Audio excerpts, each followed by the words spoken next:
राधे राधे, जय श्री कृष्णा। दोस्तों, हमारे चैनल कृष्ण की आवाज मोटिवेशन में आप सभी का स्वागत है। मित्रों, माता पार्वती ने भगवान शिव से किए 2 प्रश्न। नंबर 1, अमीर और गरीब की अर्थी में क्या फर्क है। नंबर 2, क्या मृत्यु के समय परलोक गमन कर चुके प्रियजन मृतक को लेने आते हैं। माता पार्वती की बात सुनकर के भगवान शिव कहते हैं, हे पार्वती, तुम्हारे दोनों ही प्रश्न बहुत ही महत्वपूर्ण हैं। इन दोनों प्रश्नों से प्राप्त ज्ञान को यदि कोई भी इंसान अपने जीवन में उतरता है तो उसे पाप कर्म का भागीदार नहीं बनना पड़ता, वह अपने जीवन पर्यंत सुखी रहता है। सभी देवी देवताओं की उस पर असीम कृपा होती है और अंत में उसे स्वर्ग में स्थान मिलता है। भगवान शिव कहते हैं, हे पार्वती, अब मैं तुम्हें तुम्हारे दोनों प्रश्नों के उत्तर देने के लिए तुम्हें एक छोटी सी कहानी सुनाता हूँ।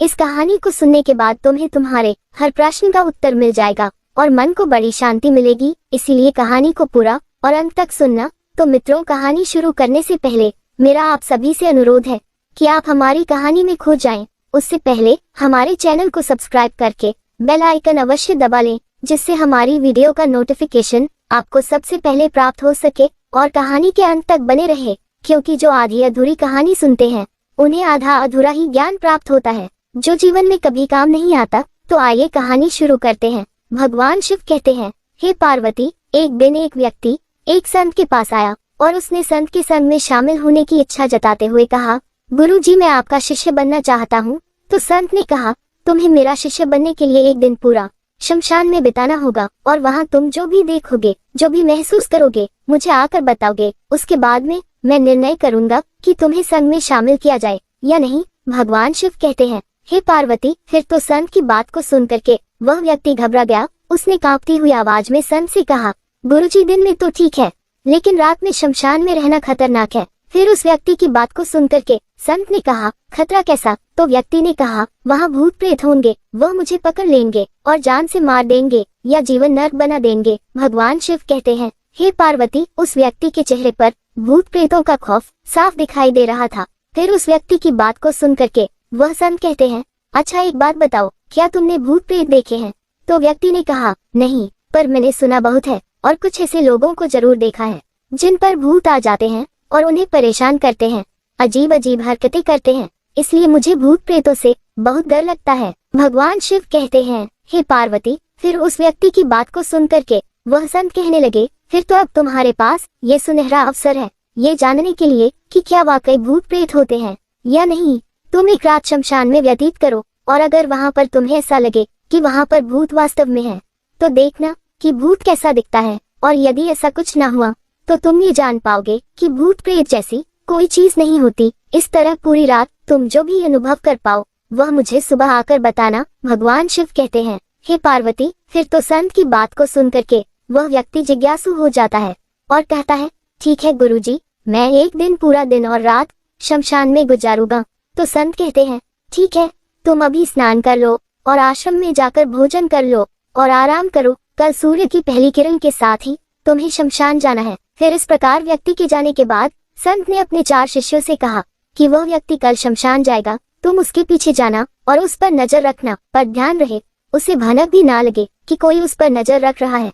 फिर अगले दिन सुबह होते ही वह व्यक्ति शमशान पहुंच गया और उधर संत के और शिष्य जो थे वह उस व्यक्ति का पीछा करते हुए एक जगह छुप करके उस व्यक्ति पर नजर रखने लगे। भगवान शिव कहते हैं, हे पार्वती, जब तक दिन था तब तक तो वह व्यक्ति शमशान में इधर उधर घूमता रहा, उसे खास वैसा कुछ भी अनुभव नहीं हुआ। लेकिन जैसे जैसे सूर्यास्त के साथ में अंधेरा होता गया, उस व्यक्ति की धड़कनें बढ़ती गई। किसी तरह उस व्यक्ति ने पूरी रात शमशान में गुजार ली और सुबह होते ही वह संत के पास आ गया। भगवान शिव कहते हैं, हे पार्वती, फिर वह संत उस व्यक्ति से कहते हैं, बताओ शमशान में कैसा लगा, तुम्हारा समय कैसा गुजरा, तुमने कैसा अनुभव किया, जो भी देखा मुझे बताओ। तो व्यक्ति कहने लगा, गुरुजी, जैसे ही मैं सुबह सुबह शमशान पहुंचा तो वहाँ कुछ घंटे बाद मुझे कुछ लोगों की भीड़ शमशान की ओर आती दिखाई पड़ी, जो एक अर्थी ले आ रहे थे। मैंने जब उन लोगों को ध्यान से देखा तो उनमें से कुछ लोग बेहद दुखी, कुछ लोग सामान्य और कुछ लोग बेहद खुश थे। वो लोग उस मृत इंसान के बारे में बोल रहे थे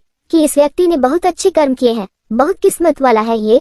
उसके बाद मैंने क्या देखा कि उस मृतक व्यक्ति का एक बेटा था जिसने अपने पिता की चिता को अग्नि दी और अर्थी के साथ शमशान में आए लोग कुछ देर वहीं पर खड़े रहे। फिर चिता प्रचंड अग्नि की लपटों से धू धू करके जलती रही। सभी लोग जलती चिता को निहार रहे थे। जैसे जैसे चिता की अग्नि मन पड़ने लगी, वहाँ मौजूद लोग भी वहाँ से जाने लगे। थोड़ी देर बाद वहाँ 2 अर्थी और आई, जिसमें एक अर्थी किसी अमीर व्यक्ति की थी, जो तरह तरह के फूलों से सजी थी।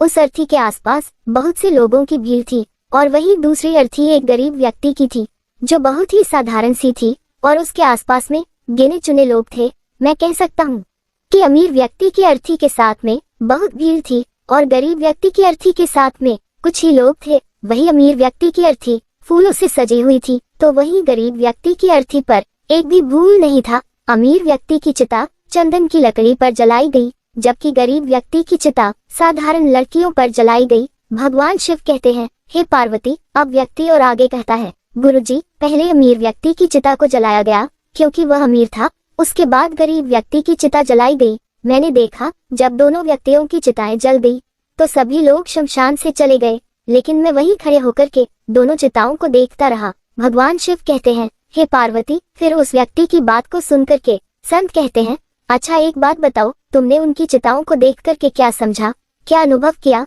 तो व्यक्ति ने कहा, गुरुजी, दोनों की चिताएं समान थी, दोनों के ही शरीर उन चिताओं में समान तरीके से ही जले। उसके बाद जब सब कुछ जल करके राख हो गया तो वह राख भी बाद में एक समान थी।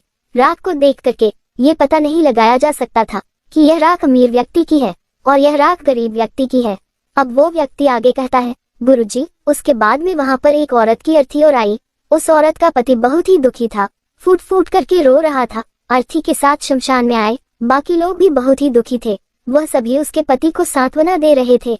मैंने उसमें देखा कि बहुत से लोग काफी ज्ञानी थे, जो ज्ञान की बातें कर रहे थे। मैंने उनकी बातों को बड़े ही ध्यान से सुना। वह कह रहे थे कि अर्थी की सवारी करते हुए मृत होकर के एक दिन सबको यहीं पर आना है, चाहे वह गरीब हो चाहे वह अमीर हो। इसलिए जीवन हमेशा इंसानियत और परोपकार से जीना चाहिए, अधर्म कर्म से दूर रहना चाहिए, किसी को कभी कष्ट नहीं देना चाहिए। धन के पीछे हमेशा भाग करके जो हम अपने जीवन का सुख चैन गंवा बैठते हैं, और अंत में जो भी धन इकट्ठा करते हैं वह सब कुछ तो यहीं पर धरे का धरा रह जाता है। साथ में केवल जाती है तो अच्छाई या बुराई जाती है। इंसान का मृतक शरीर जल करके एक राख में बदल जाता है।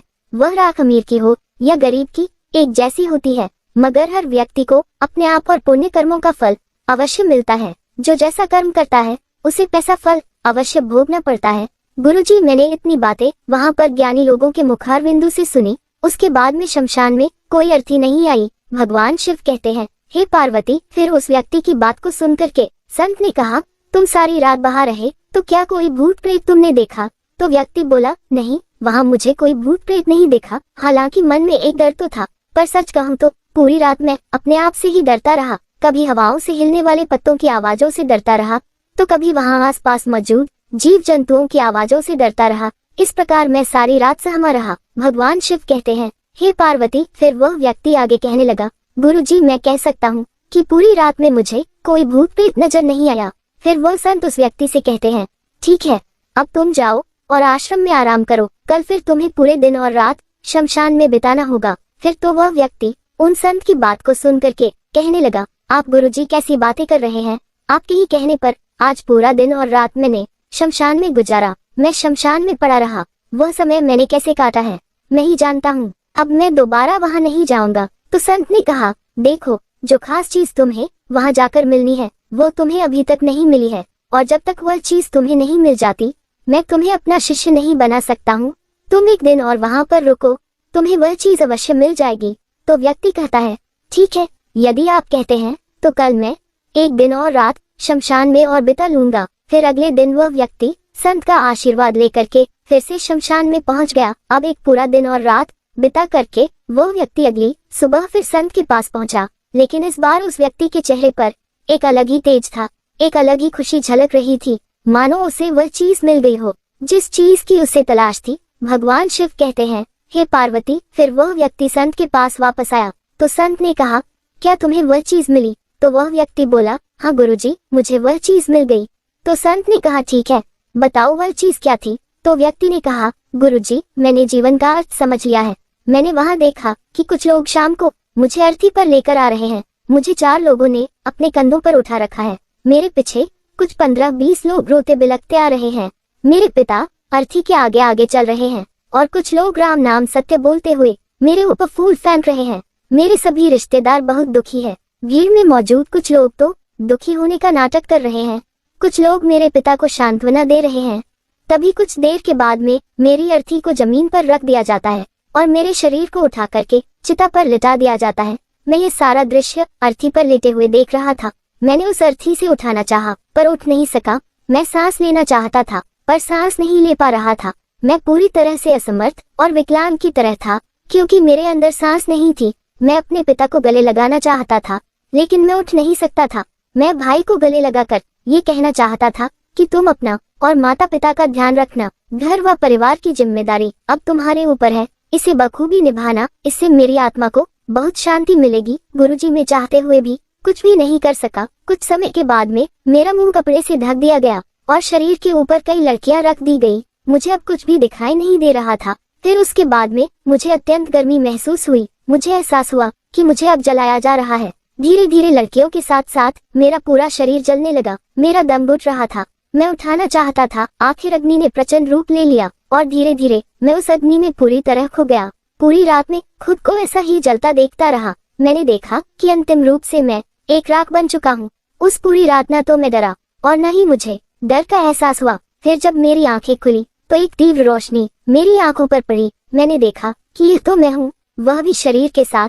तो मुझे बहुत ही खुशी का अनुभव हुआ क्योंकि मैं ये सारा कुछ एक सपने में देख रहा था। उसके बाद मेरे मन से न जाने कितने ब्रह्मजाल समाप्त हो गए और मैं आपके पास भागा चला आया। भगवान शिव कहते हैं, हे पार्वती। फिर उस व्यक्ति की बात को सुन करके वह संत मुस्कुराए और बोले, अब मैं तुम्हें अपना शिष्य बनाता हूँ क्योंकि तुमने अब ज्ञान रूपी उस बीज को प्राप्त कर लिया है जिसमें शरीर को भूल करके स्वयं को जानने की इच्छा होती है। इसी ज्ञान की प्राप्ति के लिए मैंने तुम्हें शमशान भेजा था, जहाँ अंततः तुमने ये जाना कि शरीर नश्वर है, नेत्रों से दिखने वाली हर चीज नश्वर है। शमशान आने वाला हर व्यक्ति भी ये समझ रहा होता है, पर शमशान से वापस जाते ही वह सब भूल कर पुण्य उन्हीं गलत क्रियाओं में लग जाता है, जैसे झूठ बोलना, लूट खसोट, अधर्म, लालच, लालसा, बुराई, क्रोध, अपशब्द, अहंकार, ईर्ष्या इत्यादि नाना प्रकार की बुरी भावनाओं से बुरे कर्मों को अंजाम देता है। किंतु अब तुम्हारे अंदर ज्ञान का वह बीज अंकुरित हो चुका है जिसमें हम जीवन को तब तक नहीं समझ सकते हैं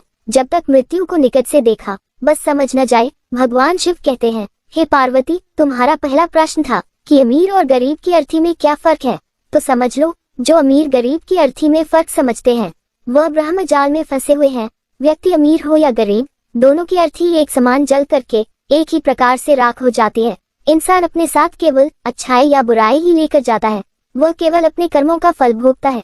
हर इंसान को मृत्यु के बाद एक ही घाट जाना होता है, फिर चाहे वह अमीर हो या गरीब। चिता की अग्नि यह नहीं देखती कि कौन सी अर्थी गरीब की है और कौन सी अर्थी अमीर की है। इस हर जीवन का सुख भोगने के लिए हर इंसान को धर्म पर चलना चाहिए। भगवान शिव कहते हैं, हे पार्वती, अब तुम्हारा दूसरा प्रश्न था, क्या मृत्यु के समय पर लोग गमन कर चुके प्रियजन मृतक को लेने आते हैं। तो समझ लो, पुण्य आत्मा लोगों को भगवान के गढ़ या देवदूत लेने आते हैं, लेकिन पापियों को भयंकर देखने वाले यमदूत लेने आते हैं। जो लोग जीवन भर अच्छे कर्म और दान पुण्य करते हैं उनको उनके अंतिम समय में भगवान के पार्षद लेने आते हैं, जिनका रूप रंग बिल्कुल भगवान जैसा होता है। इसलिए इंसान को हमेशा धर्म पर चलते हुए अपने जीवन का सुख भोगना चाहिए, क्योंकि हर इंसान समझता है कि एक दिन संसार छोड़कर जाना है। चाहे कितनी भी धन दौलत कमा लो, चाहे कितनी भी मोह ममता कर लो, सब कुछ यहीं पर छूट जाना है। केवल साथ में अच्छाई या बुराई जाती है। इसलिए हर इंसान को अच्छे कर्म करना चाहिए और बुरे कर्मों से हमेशा दूर रहना चाहिए। तो मित्रों, यदि आपको कहानी पसंद आई हो तो प्लीज आप हमारे चैनल को सब्सक्राइब अवश्य करें और भगवान शिव और पार्वती के लिए एक लाइक करना ना भूलें। धन्यवाद।